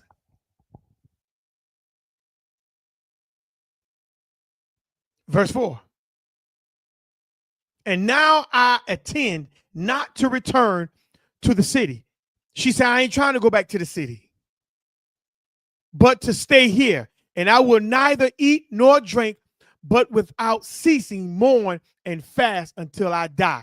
Because she's in a torment. She lost her only child that she was bearing for so many years. She prayed for so many years, and now it finally got to pass. She came in now. She got that child, and the child grew. She took care of that child. They all rejoiced over that child. And the child grew. Now they're having a marriage chamber feast for the child. But in the middle of the chamber, the child died, the son. You see, the son died. Verse 5. Then I broke off the reflection with which I was still engaged, and I answered her in anger and said, you most foolish of a woman. You most foolish of a woman. Do you not see our mourning and what has happened to us? See? She's crying. And he's saying, look, man. Shalom, shalom, Ross Pinckney. Happy Shabbat, brother. Happy Shabbat. Make sure when you come in, you press that like button, fam. He said, look, you don't see what's happening to us as a nation and as a community? You know, you're being foolish. This was Ezra telling her. You most foolish of a woman. Do you not see our mourning as what happened to us? For Zion, the mother of us all, is in deep grief and great affliction. For Zion, the mother of us all, is in deep grief and great affliction. It is most appropriate to mourn now because we are all mourning. Don't you think about it? So Ezra say, look, it's okay for you to mourn because all of us right now is mourning. You see? And to be sorrowful because we are all sorrowful. You are sorrowful for one son, but we, the whole world, for our mother. See, Ezra say, look, you grieving over this one child. But look at us as Zion, Israel. We're grieving over a whole nation.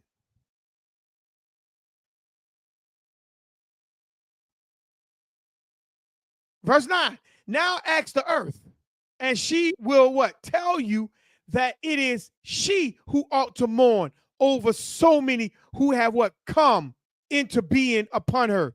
The earth birth, how many children the earth birth? How many things the earth birth out? This is what Ezra is telling the female, the woman.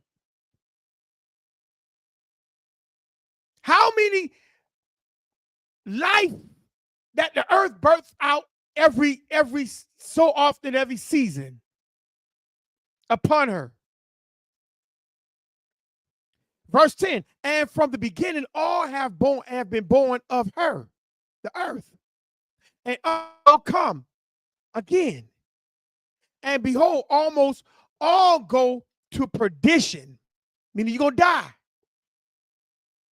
And a multitude of them are desired for destruction. You're going to pay for your penalties. You see?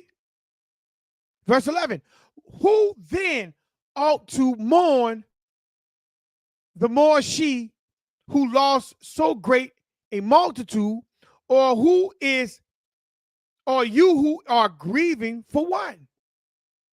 As I say, the earth lose life every day.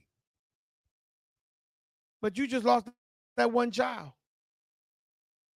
So which one is greater? This is what Ezra is telling them.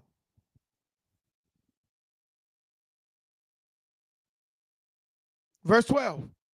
But if you say to me, my lamentations is not like the earth, for I have lost the fruit of my what? Womb, which I brought forth in pain and bore in sorrow, but it is with the earth according to the way of the earth. The multitude that is now in it goes as it came. Then I say to you, as you brought forth in sorrow, so the earth also has the beginning given her fruit. That is man, to who made her. Now therefore keep your sorrows to yourself, and bear bravely the troubles that have come upon you. For if you acknowledge the decree of the Creator to be just, you will receive your son back in due time, and will praise among women and be praised among women. Therefore, go into the city to your husband. In other words, you can get your son back through another seed. What I mean by another seed? With your husband. Go back and have another child.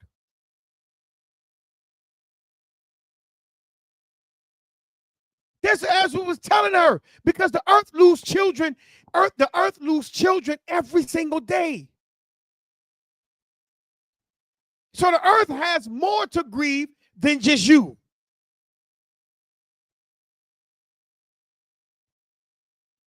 Verse 18, she said to me, I will not do so. I will not go into the city, but I will die here.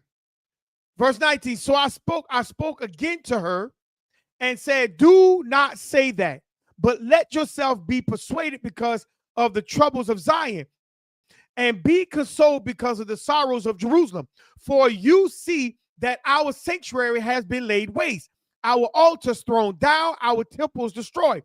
Our harps have been laid low, our songs have been silenced, and our rejoicing has been ended. The light of our lampstand has been put out. The ark of our covenant has been plundered. Our holy things have been polluted, and the name by which we are called by has been profaned. Our free men have suffered abuse. Our priests have been burned to death. Our Levites have gone into captivity. Our virgins have been defiled. Our wives have been ravished. Our righteous men have been carried off. Our little ones have been cast out. Our young men has been enslaved, and our strong men made powerless. And what is more than all, the seal of Zion. You see what happened? The house is destroyed. There's no power there no more. There's nothing sane in the house of Israel no more.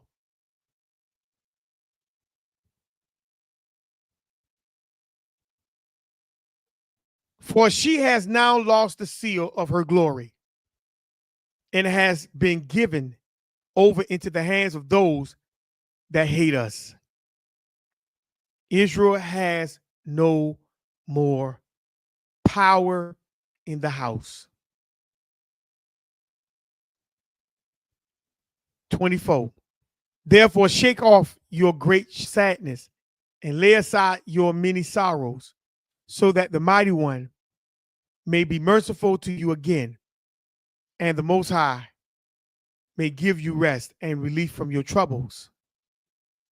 Verse 25, while I was talking to her, behold, her face suddenly shone exceedingly, and her countenance flashed like lightning, so that I was too frightened to approach her, and my heart was terrified. While I was wondering what this meant, behold, she suddenly uttered a loud and fearful cry, so that the earth shook at the sound. And I looked, and behold, the woman was no longer visible to me, but there was an established city and a place and a place of huge foundations showed itself. Then I was afraid and cried with a loud voice and said, where is the angel Uriel who came to me at first? For it was he who brought me into this overpowering bewilderment. My end has become corruption, and my prayers a reproach. So look what's happening. He's confused now. Ezra's confused because he's trying to figure this thing out. He was talking to this woman, but now this woman is now disappeared. And so now he's calling for help. He's calling for Angel Uriel. 29, as I was speaking these words, behold, the angel who had come to me at first came to me, and he looked upon me, and behold, I laid there like a corpse, and I was deprived of my understanding. Then he grabs my right hand and strengthened me and set me on my feet and said to me, what is the matter with you? And why are you troubled? And why are your understanding and your thoughts of your mind troubled? In other words, why are you going through this confusion state? Verse 32, and Ezra said, because you have forsaken me. I did as you directed, and I went into the field, and behold, I saw and still see what I am unable to explain. See, he has to get clarity from the Creator, because the Creator told him through his angels for him to go there to that field. And he's looking, he saw something, he saw that woman, but he can't explain that woman. See, some of you just say, oh, well, that's just what it is. No, it's not just what it is. That's not just what it is. Verse 38. Excuse me, no, let me go back. Verse 36. Or is my mind deceived and my soul dreaming? Now, therefore, I entreat you to give your servant an explanation of this bewilderment vision. Verse 38, he answered me and said, listen to me, and I will inform you and tell you about this thing which you fear. For the Most High has revealed many secrets to you. You see? He said the Creator has revealed many secrets to you. So this ain't going to be no secret. You ask, you're going to be given. But this is how it's going to be given. Verse 39, for he has been your righteous conduct that you have sown continually to my people, for my people, and mourn greatly over Zion. This, therefore, is the meaning of the vision. The woman who appeared to you a little while ago, whom you saw mourning and began to console, but you do not now see the form of the woman, but an established city, has appeared to you the interpretation. This woman whom you saw whom you now behold as an established city is Zion. And as for her telling you that she was barren for 30 years, it is because there were 3,000 years in the world before any offering was offered in it. Meaning they walked away from the Creator for a period of time. They walked away. They wasn't giving the Creator his praise. It wasn't giving the Creator his due in his house. And that's why the woman was barren. They walked away from everything that the Creator deemed them to follow. There was no offering in it. 46. And after 3,000 years, Solomon built the city and offered offerings. Then it was that the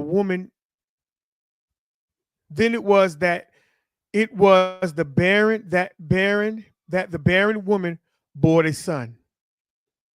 And as for her telling you that she brought him up with much care, that was the period of what? Residence in Jerusalem.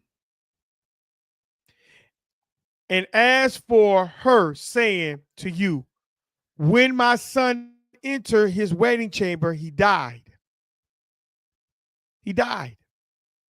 And that misfortune had overtaken her. That was the destruction which befell Jerusalem. And behold, you saw her likeness. Now she mourned for her son. And you began to console her for what had happened. Verse 50. For now the Most High, seeing that you are sincerely grieved and profoundly distressed for her, has shown you the brilliance of her glory and the loveliness of her beauty. Therefore I told you to remain in the field where no house has been built. For I knew that the Most High would reveal these things to you. Therefore I told you to go into the field where there was no foundation of any building. See, a lot of you like to go to these camps, these established places. You see? Because you're thinking that's where the Creator is. The Creator puts you in places where a lot of people not there. That's where the Creator is. That's why, let me read it again. For I knew that the Most High would reveal these things to you. Therefore, I told you to go into the field where there is no foundation of any building. For no work of man's building could endure in a place where the city of the Most High was to be revealed. People ain't coming to where the Creator is revealing himself. They're not coming. They're not coming, family. I know a lot of times we like the crowd and all that, but the Creator ain't going to be there. He's not revealing himself to where the people are going to be. He's going to reveal himself to where the people are not going to be. 55.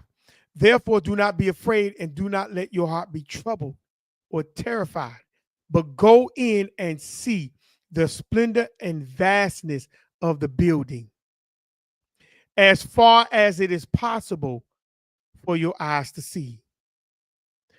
And afterwards you will hear as much as your ears can hear. For you are more blessed than many, and you have been called before the Most High, as but few have been. See, it ain't but so many people and but so many houses going to be chosen. But tomorrow night you shall remain here. And the Most High will show you in those dreams, visions, what the Most High will do to those who dwell on the earth in the last days. You can finish reading Ezra, but he's going to show you what's going to happen. But the thing is, what I brought out to show you this. See, you're not going to be, everything is already laid out the way it's supposed to be laid out, family. It's already laid out. The house is where you're going to be blessed. The house is where everything is going to dwell at. The house is where your salvation is. And it's our job to reestablish back through the law that he has placed in us to establish the house that he needs for us to remain in. He never told Israel to go outside of the house. He always told Israel to stay within the house. But a lot of us, we like to go outside the house because we want to establish ourselves out there and not inside the house. You see? This is the problem. The Creator is not allowing Israel to escape its punishment. No, you're not going to escape this. You're not going to escape this punishment. No, you're not. If your house out of order, you're going to feel this. You're going to feel it. You're going to feel it. And now I know a lot of you don't like it, but it's just tough. Doesn't matter. It doesn't matter.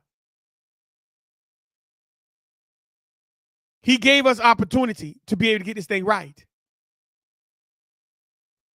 He gave us opportunity. So let's go back to Ecclesiastes, the 3rd chapter. We're gonna pick up at verse 10. Ecclesiastes 3 and 10. And this is what it says: glory not in dishonor of your father. Glory not in the dishonor of your father. Glory not in the dishonor of your father. The word glory means glory not in the dishonor of your father. Glory means to do not seek praise for yourself. You do not look at your father shortcomings and you pray, you make yourself feel good in his dishonor. You see? You make yourself feel good in his dishonor. This is the problem. Dishonor means a state of shame or disgrace or fail to observe or respect. You see, you should always honor, meaning regard with great respect, to deeply respect, admire. You should always admire, deeply respect your father, but not be in a disgrace or shame mindset about your father.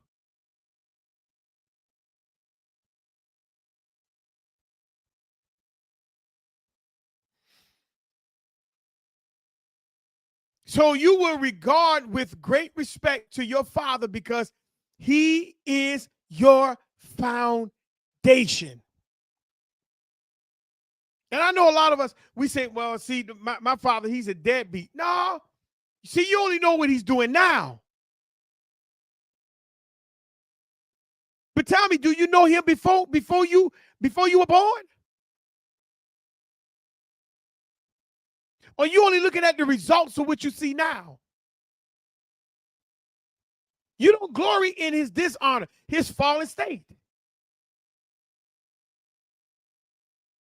You don't glory in that.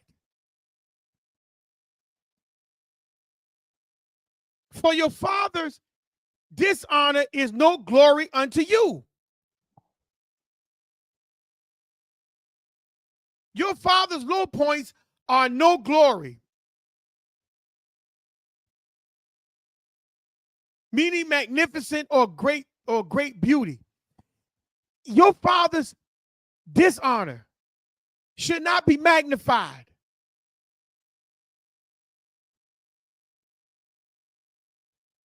Because you are the reflection of your father. You are the reflection of him. He is the foundation.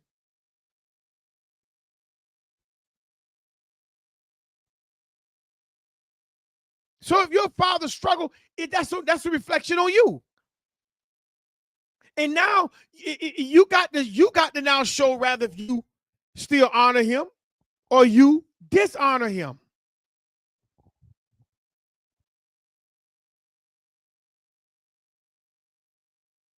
See, you got to pay attention to how you're going to honor your father.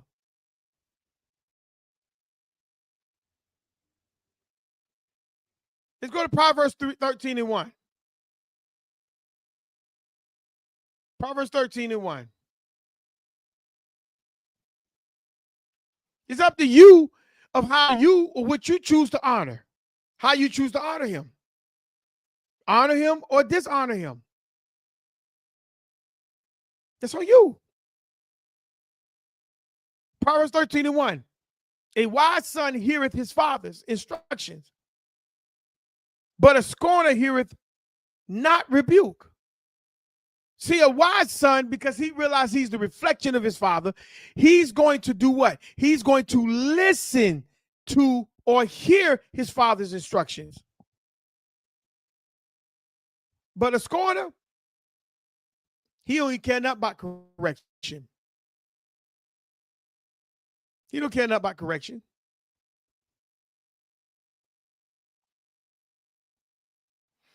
I want you to think about that.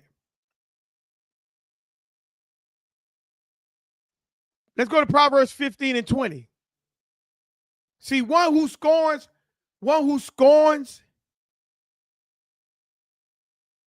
he don't want to hear no correction. He's not interested, or she's not interested in correction. But a wise son hears the instructions of his father. Proverbs 15 and 20.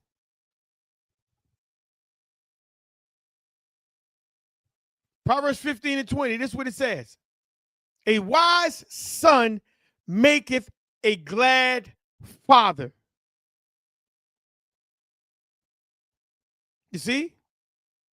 A wise son maketh a glad father.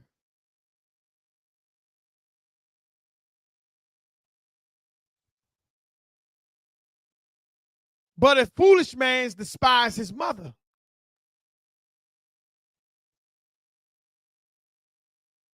See, a wise son maketh his father glad. You see? He know how to please his father. Irregardless of what state his father is in. I want you to pay attention to that. Let's go to Proverbs 10 and 1. Proverbs 10 and 1.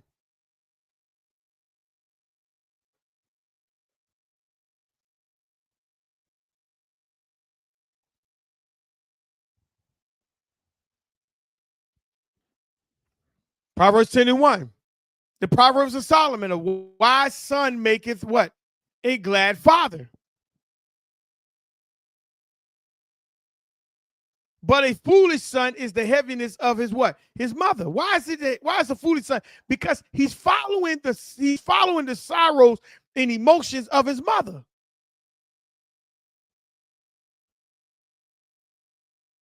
And his father is disappointed in him. That's why it says that Solomon had to please his father. You see? Proverbs 4 and 3.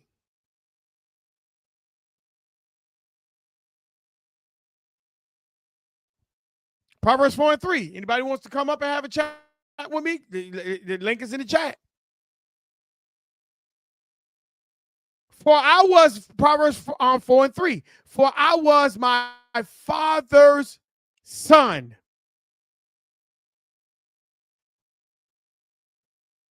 You see how that go? I was my father's son.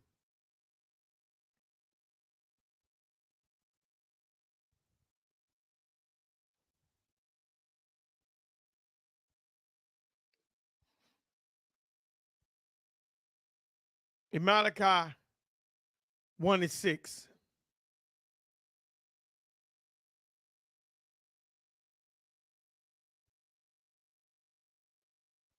Malachi 1:6.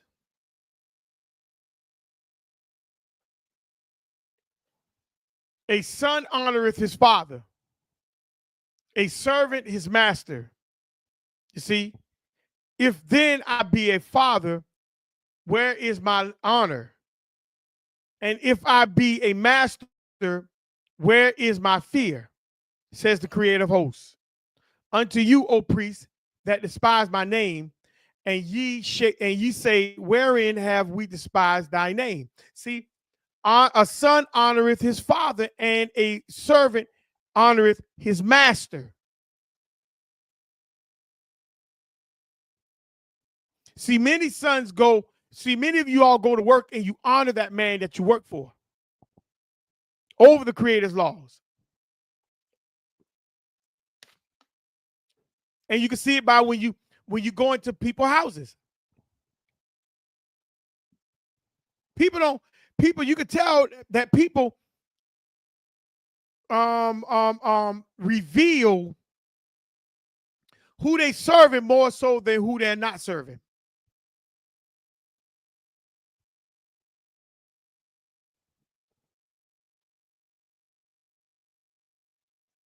So let's go to verse 11.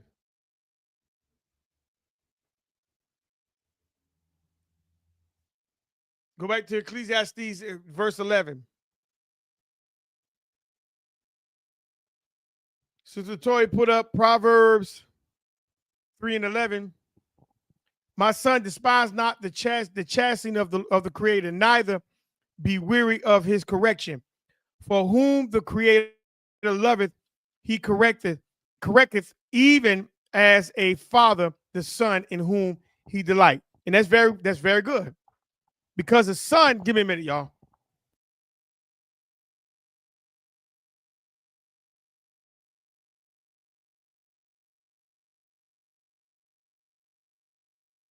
A son, he pretty much, a father going to correct his son, because that son is the reflection of him. He's not going to allow just anything to happen that he pretty much, that's going to cause his son to slip. Nah, that's not a father. He's going to bring correction to his son. And this is the reason why that the honor of the father comes through the son. I mean, the honor of the son comes through the father. The son can't cut out the father. Just like the father can't cut out the son.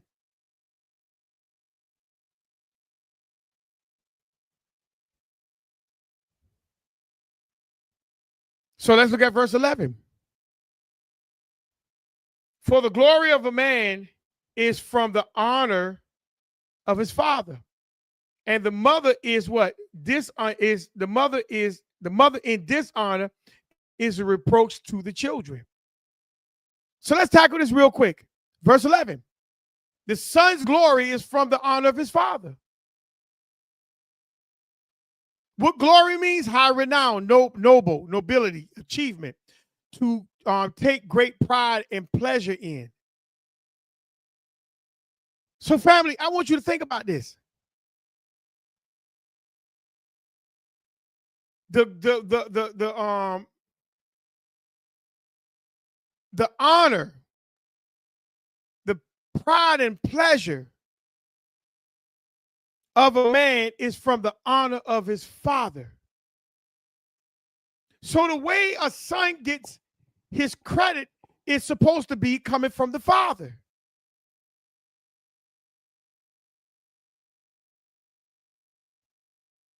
See, the son don't supposed to be getting out there working to try to make a name for himself. Now, if your father passed, you didn't know, if that's something different. But if there's a living father, the father's supposed to make ways for the son. You see how that work?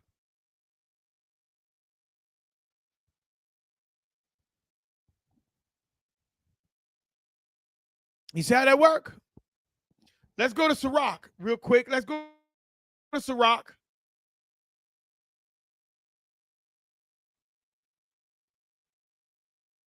Let's go to sirach, the 30th chapter.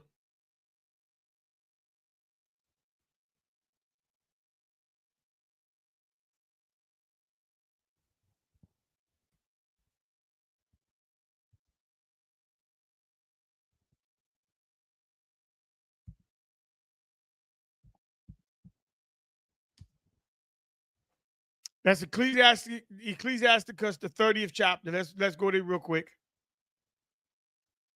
And we're going to start at verse 2. We're going to read verse 2, 3, 4, 5, 6, and 7. So let's start there. He who disciplines his sons will profit by him and will boast of him among the acquaintance. He who disciplines his son. You see?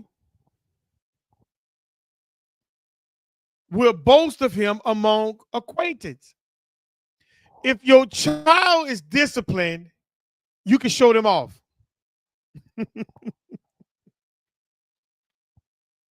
If your child is disciplined, you don't mind showing them off. What you think about that? You don't mind showing them off. And people remember when you gave your child the accolades among his friends. Verse 3, he who teaches his son will make his enemies envious and will glory in him in the presence of his friends. See? When you teach your son the correct way, it grieves your enemies.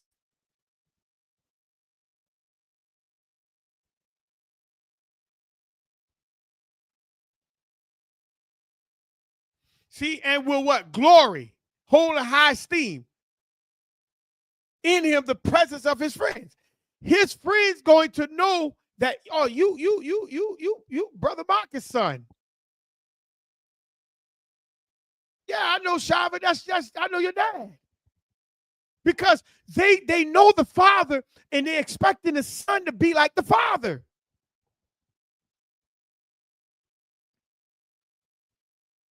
Yeah, that's Brother James' son.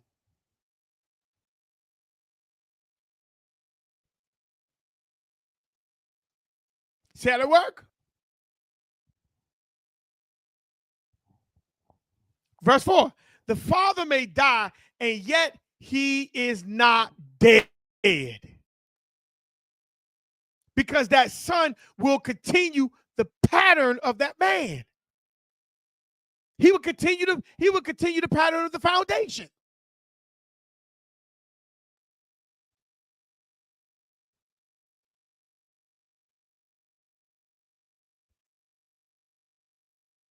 For he has left behind him one like himself.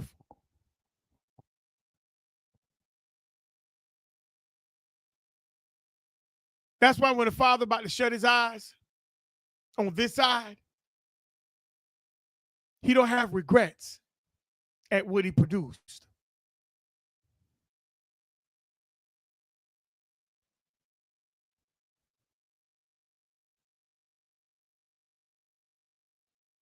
Verse 5. While alive, he saw and rejoiced. While alive, he saw and rejoiced. He saw the son mimicking the pattern of the foundation that he laid.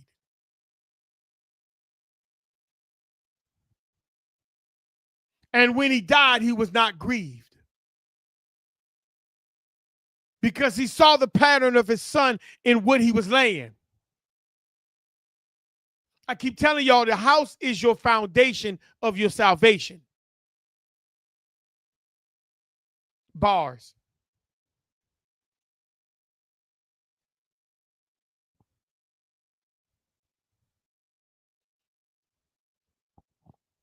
Verse 6. He has left behind him an avenger against his enemy. He realized that his son is going to be just like him. He's not going to be taking shorts.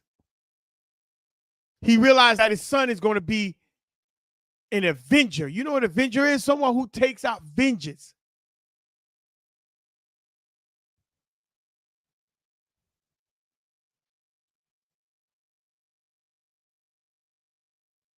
And one to repay the kindness of his friends. He's going to be very kind towards his friends. He's not going to be grievous. He's not.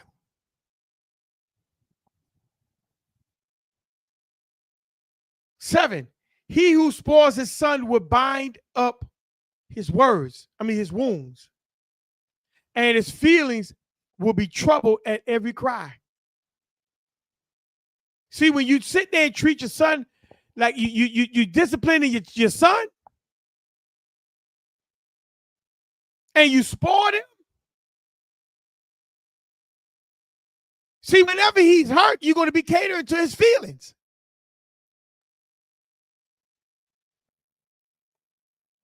His feelings don't matter. You're going to be catering to your son's feelings.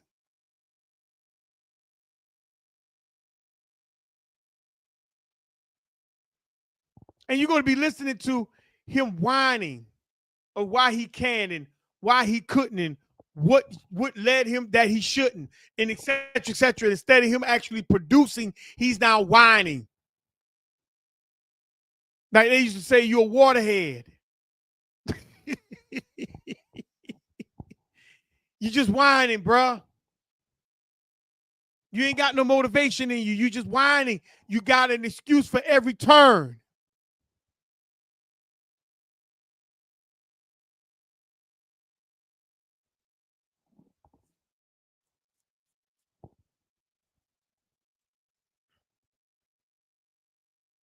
Sister Latoya put up Ecclesiastes 2:18. Yeah, I hate all my labor which I had taken under the sun, because I should leave it unto the man that shall be after me. Yeah, see, that's what happens when you realize what's behind you ain't nothing. That's what happens. You realize what's behind you is nothing. Ecclesiastes 2:19, she also put up, and who knoweth whether he shall be a wise man or a fool? Yet shall he have rule over all my labor, wherein I have labor, and wherein I have showed myself wise under the sun. She said this too is vanity. Meaning you got, that's why you're supposed to know when you have children, that you supposed to know. Now, you ain't going to know once you shut your eyes, but you supposed to be leading them in a direction of continuing the foundation you built.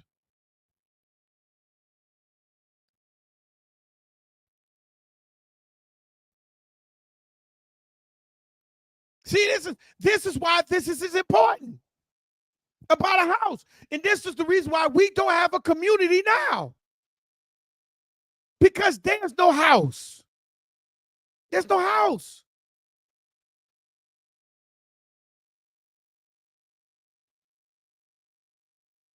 We don't understand how important it is for a foundation to be stable and how the walls supposed to be stable on that foundation.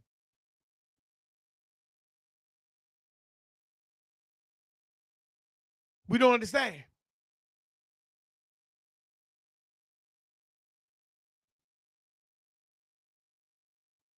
And let's jump down to verse 13. Discipline your son and take pain with him. Discipline your son and take pains with him. When you discipline him, you should be feeling bad as well. You see? Because once upon a time you were there. You should see yourself, when you're disciplining your son, you should see yourself being in that pain too. That you may not be offered by his what? Shamefulness. No. See, you're not going to feel sorry for disciplining him. You're going to feel bad, but you're not going to feel sorry for him. Because you remember once upon a time you were there. But you know that the discipline is needed. A lot of us, we don't pay no attention to that. We just constantly keep doing what we was doing. And this is the problem. And let's go back to Ecclesiastes 3rd chapter. We about done. Ecclesiastes 3rd chapter, verse 10. Verse 11. A mother in dishonor is a reproach to the children. A mother in dishonor is a reproach to children.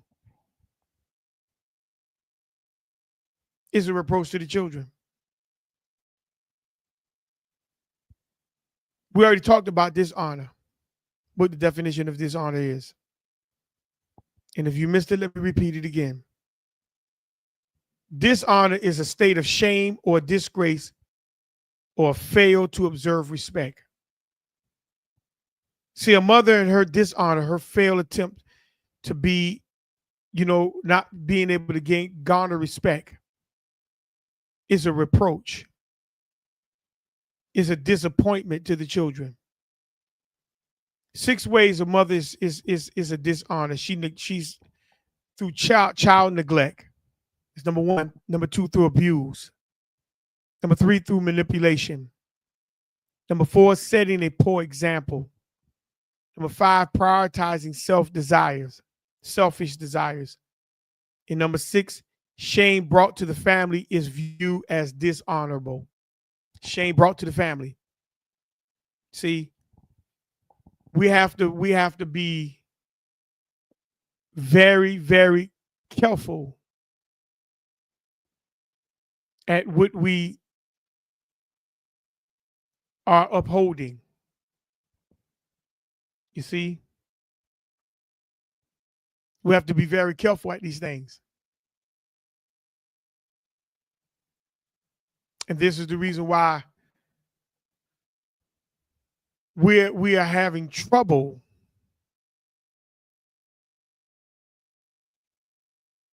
whereas that we don't have the people or the houses being built. Let me get into 2 videos and I'm done for this Shabbat.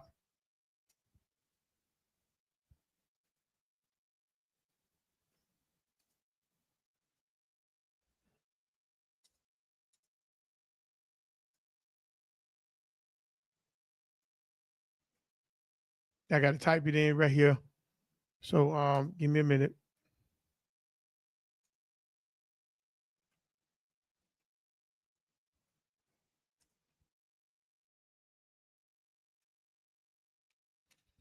We're still under the Fair Use Act. Let me go ahead and pull them in. We're still under the Fair Use Act, so let's get on into it. I'm not gonna hold you too much longer.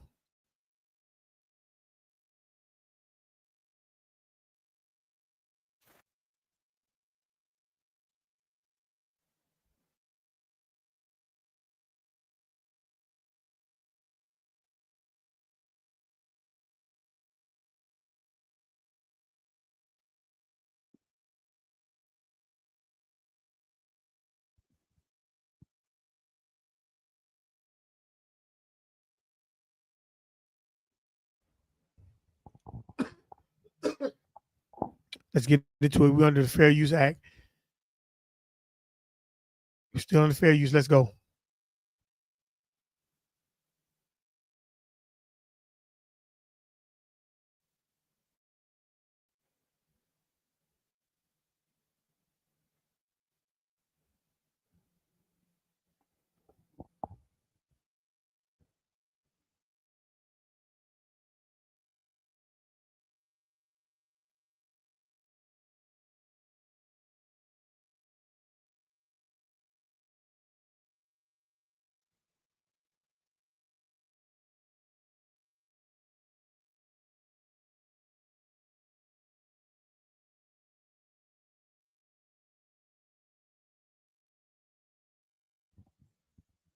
I don't know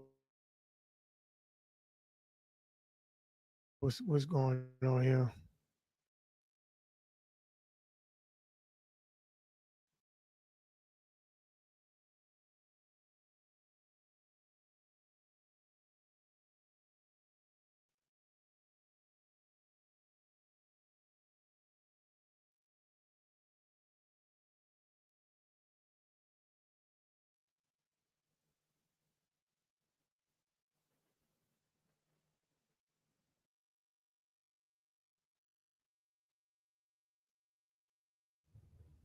Play now.